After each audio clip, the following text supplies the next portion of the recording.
What's going on, guys, and welcome back to another FPL video on the channel. And in today's one, we are back with another transfer talks video where we will be discussing all things to do with double game week 25. And we're going to start things off by talking about this man right here, Alexander Isak, as he has already been sold by 96,000 FPL managers. And honestly, guys, the more and more I think about it, the more and more I am against selling Alexander Isak. And I really do believe we should be looking to hold and keep Alexander Isak, right? That's my personal opinion. Now, of course, we all have our own transfer ideas. We all have our own team structures. We all have our own chip strategies, right? I do understand that, but in my opinion, I just believe, right, Alexander Isak is a season keeper, and we honestly shouldn't be overcomplicating it. We shouldn't be overthinking it, and we should just be looking to keep Alexander Isak, right? Because we know what we're getting with this FPL asset. Now, look, we know, right, that Alexander Isak has been absolutely amazing this season. 17 goals, 5 assists. He's been cooking week in, week out, getting goals and assists for fun. Now, for me, with that in mind, with the form that Alexander Isak has at the moment, I just don't believe we should be looking to jump off him. Now, like I said, right, I know everyone has got their own chip strategies, transfer plans. So look, if you think it's best for your team to sell Alexander Isak, then fine, I get it. But in my opinion, I think we should hold him. Now, look, let me explain why I believe we should keep Alexander Isak, right? The first thing I want to talk about is the fixtures for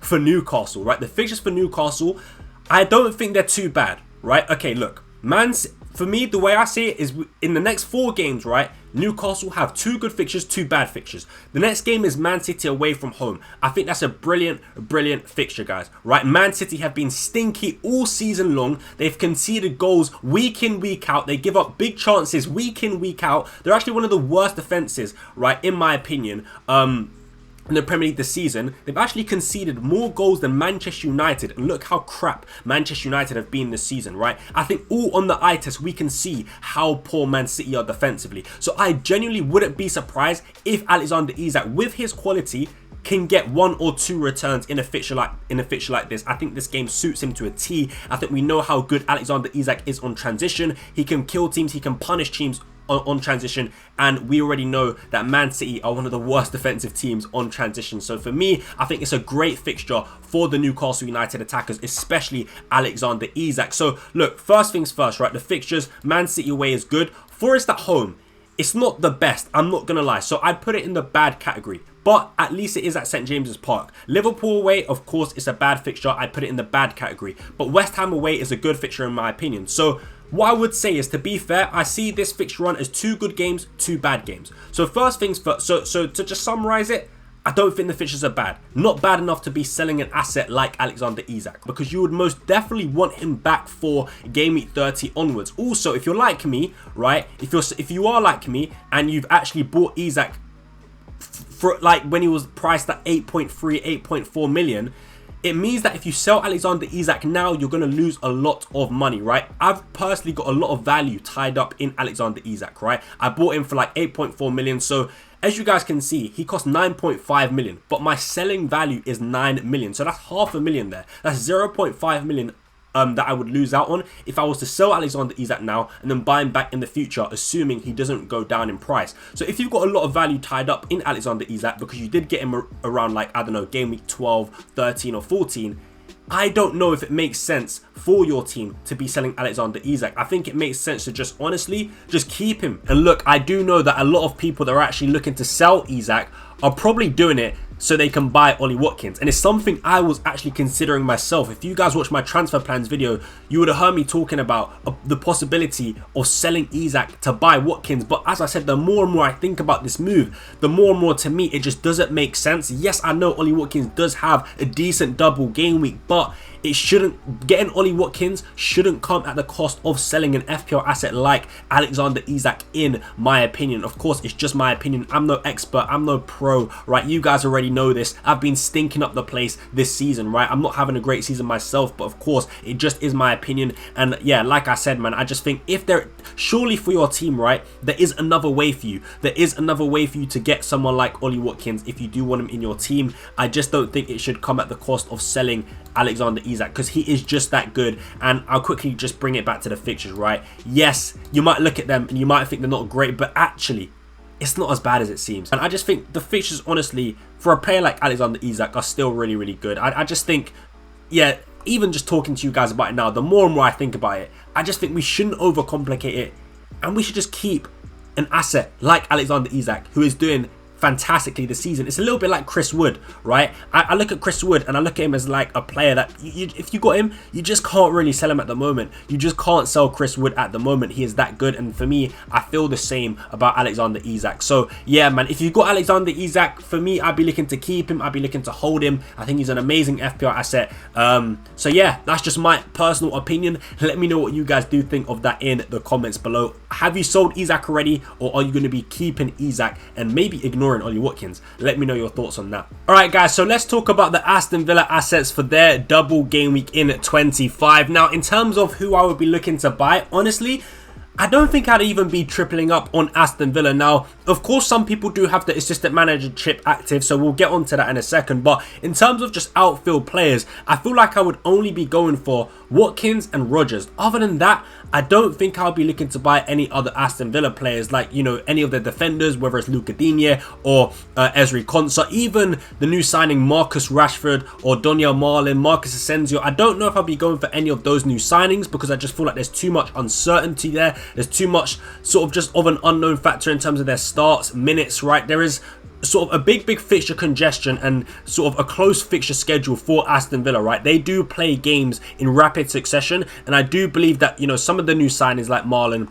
Rashford will get minutes, but not good enough minutes for our FPL teams, in my opinion, right? I don't know if we can trust them to start week in, week out. So for me, that's why I've got someone like Rashford down as an avoid. Of course, we know what Rashford can do when he plays well, but for me, let's just wait and see sort of what his role in that Aston Villa team is before we do go and jump on him and put him in our FPL teams, right? So yeah, like I said, and in terms of Ezri Konsa, right, the reason why I would avoid their defenders is because I just don't think we can trust Aston Villa from a clean sheet perspective. They haven't really been a good defensive team this season, and they do give up a lot of chances, and they do really concede quite a few goals. So for me, I don't think we can trust Aston Villa for clean sheets. Yes, they do have a great game against Ipswich at home, but after that, it's Liverpool, right? So first things first, let's do let's just carry on looking at the fixtures, because like I said, Ipswich at home, Liverpool at home. I think the Ipswich game is good, but still, even then, I don't know if we can trust Aston Villa for clean sheets, right? They haven't got a lot of clean sheets this season. They've only got 3 clean sheets so far in this Premier League season. So yeah, defensively, I just don't think that Aston Villa are great, right? So that's why I would avoid any of their defenders. Now, of course, they do have a double, but honestly, I'd rather just, you know, keep whoever you have, whether it's a Nottingham Forest defender, an Arsenal defender, a Liverpool defender for their double. I'd just rather keep those players and not bother waste the transfer and bringing in an Aston Villa defender. Because another key point that I do want to sort of like make to you guys, right, is that you guys can see here, as I mentioned, right, the fixture schedule for Villa is very, very tight. They've got games back to back to back every 3 days pretty much, right? And something I and probably many of you have noticed already this season, right, is with Aston Villa, when they've been struggling a lot with, you know, dealing with Champions League and Premier League football. So typically speaking, when they do have a game midweek in Champions League, their next game on the weekend in the Premier League, they usually underperform. They usually drop points, and they usually don't put in a good performance. But although Aston Villa aren't playing Champions League, they're sort of following that same model, but with just Premier League fixtures, right? Because they got a Premier League game on Saturday, Wednesday, Saturday, Tuesday, and Saturday again, right? So it's a similar schedule there as we would see in the Champions League to Premier League, right? So with that in mind, I do believe that we could see some poor Aston Villa performances in this run-in, right, against teams like Liverpool, Chelsea and Palace away. I actually think the fixture run for Aston Villa is pretty tough when you factor that in. So for me, I wouldn't be looking to sort of like buy really more than 2 Villa players, right? Ollie Watkins and Rodgers. A lot of us might have Rodgers already, so in that case, maybe you just look to buy Ollie Watkins. That's fair enough, if he's fit, by the way. And even Ollie Watkins, I've still got my doubts on him because of this slight injury that he's got, right? And the players and the signings that Aston Villa have made, I believe that Ollie Watkins could potentially be looking at some reduced minutes because of this fixture schedule, because of his sort of injury doubt or injury concern. I honestly think he could be looking at reduced minutes, and he won't be the 90-minute man that we thought he would be. So for me, I'm a bit actually sort of on edge with this transfer. I think Rodgers is probably the best for minutes, and, you know, throughout the season he has shown that he's really, really good for minutes. But yeah, for me, I just think, because they also do blank in 29 as well, I just honestly think that a maximum of just 2 Aston Villa players is enough, to be honest with you guys. And honestly, if you wanted to just, if you've got Rodgers, like I'm in a situation where I've got Rodgers, if you wanted to just ignore Ollie Watkins and not bother go for him because you've got someone like Chris Wood, Isak and Mateta, I don't know, whoever you've got up front, or Gakpo, Isak and Chris Wood, if you've got a front three like that, honestly, maybe you just leave it as it is. Maybe you don't go for Ollie Watkins. I know it's so hard to not go for a player who's got a double game week, but honestly, sometimes it's just best to do nothing. But sometimes it's also the hardest thing to do, right? Doing nothing is sometimes the hardest thing to do in FPL, but honestly speaking, it might be the best play long term, in my opinion. So yeah, that is just what I think of the Aston Villa players overall, right? I'm not directly saying, you know, you should ignore Ollie Watkins, and I'm not really directly saying you should buy Ollie Watkins. I guess you could say I'm sitting off the fence. I mean, no, actually, let me give you an answer. Well, I can't.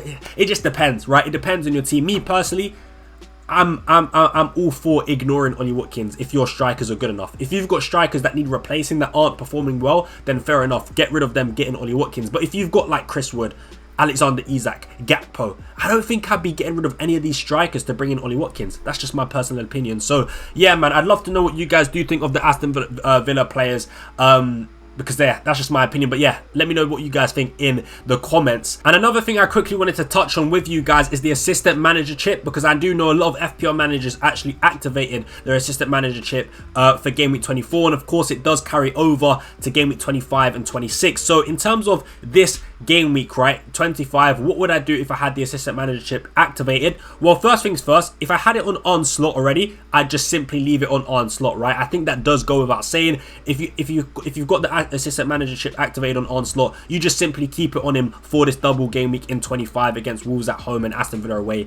It's pretty simple, right? There is no reason to get rid of slot. But if you did have David Moyes, for example, right, I think I would be looking to sell David Moyes, right? I would be looking to sell David Moyes in 25 because he does have Crystal Palace away in only a single game week. I think the play would be to either do one of two things if you've got David Moyes, is to go to slot, but that's only if you don't have 3 Liverpool players already. If you've already got 3 Liverpool players, then I think the play is to simply go from David Moyes to Unai Emery, because Aston Villa do have a double game week, so it just kind of does make sense, right? Ipswich at home and then a bonus table fixture against Liverpool at home. In all honesty, I don't really like using the bonus table fixture against one of the best teams in world football, which is Liverpool. I just think your chances are very, very slim. I'd rather use the bonus table opportunity for a team for playing against a team like Man City, for example, or Nottingham Forest or Newcastle. I just don't like betting against Liverpool, who are the best team in the league. But nonetheless, it still is a double game week, and I guess you just never know what can happen, right? But it just does make sense to go from Moyes to Emery if you can't get to slot, because Emery does have a double game week. So that's what I would be doing, right, if I had David Moyes assistant manager chip activated. Yeah, I just think it makes sense, right? You go to the next manager who has a double game week. So yeah, that's what I would do if I did have the assistant manager chip activated. I just wanted to quickly do yeah, a quick segment on that. So yeah, let me know down below in the comments if you do have the assistant manager chip activated and what are your plans moving forward. Next up, we do have the Bournemouth assets. We've got Cliver, Semenyo, Utara and Kirkez, and honestly, all I can really say is take your pick. Ultimately, we should all be looking to buy Bournemouth players from this point onwards, in my opinion. No matter who you go for, right, I do like all these Bournemouth assets, to be honest with you guys, right? I think they're all great. I'm the biggest fan of Cliver, right? He is the player that I do like the most because he is on penalties. But for me, the reason why I think we should be looking to target Bournemouth assets is simply because their fixtures are just so damn good. It's simple as that. And I think the entry point of Southampton away in game week 25 is absolutely fantastic. After that, it's Wolves at home, Brighton away, Spurs away, Brentford at home in blank game week 29, which is also a really good key point to make. Bournemouth do have a fixture in blank game week 29, which does make them more appealing in my opinion. After that, it's Ipswich at home, West Ham away, Fulham at home, Palace away, United at home, all the way up until about game week 34. Their fixtures are absolutely insane. Really, really good on paper in my opinion, which is why I honestly believe if you're even looking to double up or triple up on Bournemouth, I'm not against it at all. It's simple as that. I think we've seen so far this season how good Bournemouth are. They score goals for fun. They're actually pretty solid defensively as well. So I just think they're an all-round brilliant team. We saw that they thrashed Nottingham Forest at home 5-0. We saw that they absolutely slapped up Newcastle silly 4-1 away from home. We've seen Bournemouth put up some really good performances against the better sides in the Premier League, but also put up some really good performances against the weaker sides in the Premier League this season. I think Bournemouth are doing an absolutely amazing job this season, and I think their assets in FPL provide such good value. And like I said, I do like Kluivert the most. He's on penalties, and he scored the most goals this season, and he is just in great form, by the way. Great form. He was pretty unlucky not to score against Liverpool. He probably should have scored in that fixture, but I do like Kluivert. He is playing in those central areas, those central zones, picking up some good spaces and just getting big chances. And like I said, he's got the bonus of taking penalties as well. Semenyo I also do like, but for me, in terms of the three attacking players, right? Utara, Semenyo, Kluivert. If I had to rank them, I'd put Kluivert number 1. I actually think right now I'd probably go for Utara number 2. And that's because he's playing in that number 9 role, and he will get, I do believe with the way Bournemouth play, he will get those big chances to score. Semenyo is obviously playing a more of a wider role. Yes, he does still get into good goal scoring positions, I can't lie, but even then, his finishing ability isn't that sort of top notch, right? He's still, don't get me wrong, he's still a great player, a good FPL asset, but his finishing ability isn't that great. And I do believe Utara will get more big chances than Semenyo. And it's also cheaper as well. Look, ultimately, all three attackers are great, right? And it's hard to sort of split them. But if I was to just give my personal opinion, I'd probably go Kluivert number 1, Utara number 2, Semenyo number 3. I will say, though, long term, Semenyo is probably the better pick because I think his minutes are the most secure out of any of these players. So it does depend on what you want to go for. Do you want that security in minutes? Because if you do, I think Semenyo might be the guy. I really do. But I think Utara, his goals to sort of starts ratio is looking pretty decent, and his potential future goal involvement looks pretty good because of the positions that he's playing on the pitch, right, in that number 9 role. So yeah, it's tough. Utara obviously is only 5 million, so it might be easier for you to just go for Utara. That does make sense, but yeah, for me, look, all three are absolutely fantastic, and like I said, it's pretty hard to separate these three. But in terms of Kerkez as well, I think Kerkez is great. I think the Bournemouth defense is really solid. Kerkez does provide a little bit of attacking threat as well down that left-hand side. But yeah, for me, I think if you are looking to triple up on Bournemouth, it's not a bad play at all. Like going for Kluivert and Dango and Kerkez as a triple up for Bournemouth with the fixtures they have, I'm not against it at all. I really think it could be a great play, whether it's double attack or double Bournemouth defense that you go for. I preferably go for double attack because I think that would be the more upside play with the Bournemouth players. But yeah, nonetheless, man, I just think Bournemouth are great. Their assets are great. So yeah, just go and get some of these players if you can. Simple as that, right? Alright guys, so next up we do have Amad Diallo, and at the time of recording, he has actually been sold by around 120,000 FPL managers, and honestly, I hate to say it. It does really pain me to say it, but I can understand why, right? It does burn, right? And it does hurt. But honestly, Manchester United stink. It's as simple as that. We are absolutely dreadful. And I can understand why people are honestly getting sick and tired of owning Amad Diallo as an FPL asset. When you watch us play on the eye test, we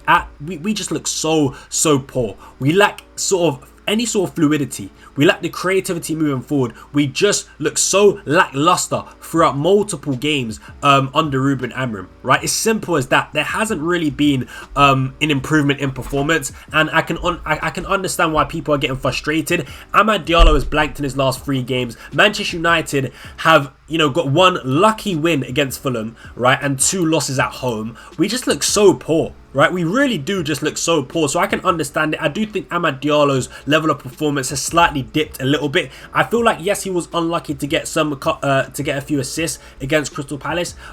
He did create a few chances in that game, I'm not gonna lie, but overall I feel like his performances have dropped off a little bit, right? And the thing is with Manchester United, I would say that Amad Diallo is pretty much the only player, right, that looks like they're going to sort of get a goal or an assist. Maybe you could add Garnacho in there as well, but with Garnacho, I just feel like his minutes are a bit unreliable, and yeah, it's just not really worth it at the moment. So I can understand why people are looking to sell Amad Diallo, right? Because on the eye test, we're just so poor. It's simple as that. There's no patterns of play. There's no chance creation. There is no sort of that swagger. We don't have that swagger about us. We just look so discombobulated on the football pitch. It's like the players are so confused. They don't know where to be. They don't know what to do, and it's just so evident in the level of our performance, right? So with that being said, with Amad Diallo being 5.6 million, with players like Kluivert, Semenyo, Utara, and those Bournemouth midfielders that I mentioned that you can buy around the same price point, I can really understand why people are looking to get rid of Amad, because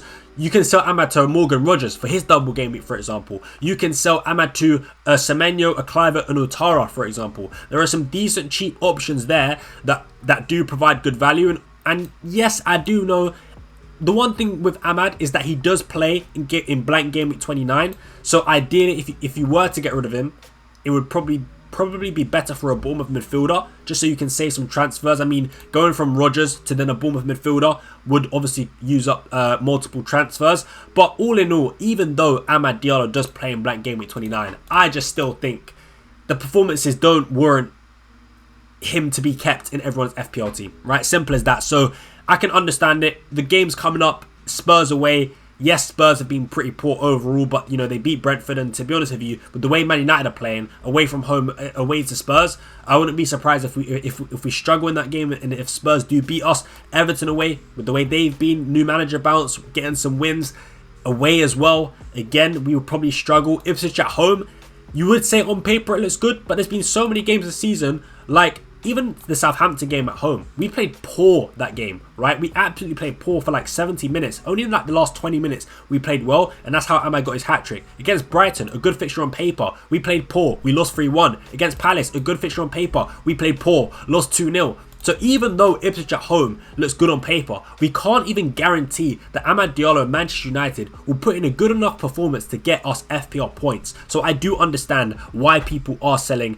Amad Diallo, right? It's as simple as that. That is my personal opinion. It pays me to say it as a Manchester United fan, but at the end of the day, you got to call it out as it is. You got to call a spade a spade. You got to say what you see, and what I see is utter garbage from Manchester United. Simple as that. So yeah, man, if you're selling Amad Diallo, I understand it. I completely do understand it. But that is just my personal opinion. Let me know what you guys are doing with Amad Diallo in the comments. So next up, we do have the main man, the man himself, Chris Wood. He has had an absolutely amazing season so far, and he's actually been bought in by 217,000 FPL managers. Now, I can't really say I understand the thinking behind this. Honestly, I know. And look, I've actually not owned Chris Wood for the entire season, right? So what do I know? What do I know? But honestly, I don't know if I can back that. I don't know if I agree with buying Chris Wood at this moment in time. When you just look at the fixtures, right? Fulham away,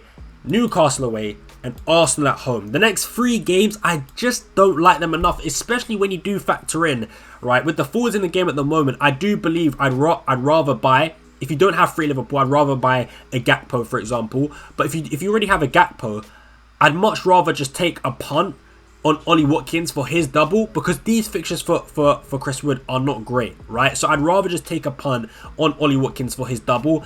Even though I did say, like, the thing is, I wouldn't sell Chris Wood for someone like Ollie Watkins. But if you don't have Chris Wood already, I wouldn't pick Chris Wood over Ollie Watkins, if that makes sense, right? So if you are selling a different striker and you've got an option to buy Chris Wood or Ollie Watkins, at this moment in time, I would take a punt on Ollie Watkins, for example, right? I just don't believe transferring. I just feel like it's a bit knee-jerky. Yes, I know he got the hat-trick against Brighton in Nottingham Forest 7-0 win. I do understand it. He got a huge 17-pointer, but I just feel like it's a bit of a knee-jerk move. I don't think it makes sense to go for Chris Wood at this moment in time if you don't have him already. Remember, guys, I feel like it's a bit of points chasing, is what I'm trying to say. Now, I could be wrong, and I've sort of, I guess you could say, because I've not had Chris Wood the whole season, I'm chatting absolute nonsense, right? Which would be fair enough. But I just look at these fixtures, and I just think it doesn't seem right to be buying Chris Wood at this moment in time. And you might argue he's fixture proof, which is fair enough. But for me, I just wouldn't go there. I honestly wouldn't go there. That's just my personal opinion. Let me know what you guys do think of that in the comments. But that is going to be it for today's Transfer Talks video. I really do hope you enjoyed. And if you did, make sure you do smash a big thumbs up on the video. If we could get to around 50 likes, that would be absolutely fantastic. And if you made it this far, you are an absolute legend. And I really do appreciate you. Make sure you guys do hit that subscribe button if you haven't already. All that good stuff. Turn on post notifications. And I should be back for a live watch along. A Salah hate watch, right? Liverpool versus Everton on Wednesday night. So yeah, make sure you guys do stay tuned for that one, as I could possibly be doing a live watch along. But yeah, I hope you guys did enjoy the video. It's been your boy FPL Ryan, and I will catch you in the next one. But until then, I'm out. Peace.